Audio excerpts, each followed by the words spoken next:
নমস্কার বন্ধু, আমি এই চটের বস্তার উপরে চটের বস্তার উপরে আমি এখন এই আসনটা তুলে আপনাদের দেখাবো। তোলা তো সম্ভব না, আমি গুনে দেখাবো যে আসনটায় কটা ঘরের পরে আমি এই গোলাপ ফুলটা কমপ্লিট করেছি। এই যে ঘরগুলো আমি কাছের থেকে দেখাচ্ছি, দেখে নিন। প্রত্যেকটা ঘরের উপরে ঘর আছে, প্রত্যেকটা জায়গায় আমি জুম করে দেখিয়ে দিচ্ছি।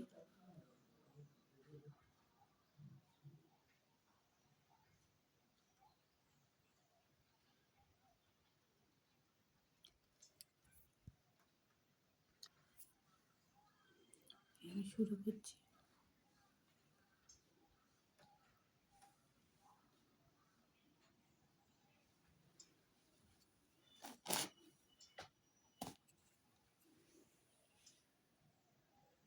যে আমি যেভাবে তুলেছি গোড়াটাকে আমি কমপ্লিট দেখাচ্ছি। এখানে আমি 1 2 3 4 5 ছটা করে নিয়েছি, পরে 3টে, পরে 5টা, পরে 5টা, পরে 5টা, পরে 4টে, পরে 3টে, পরে 2টো, পরে 1টা।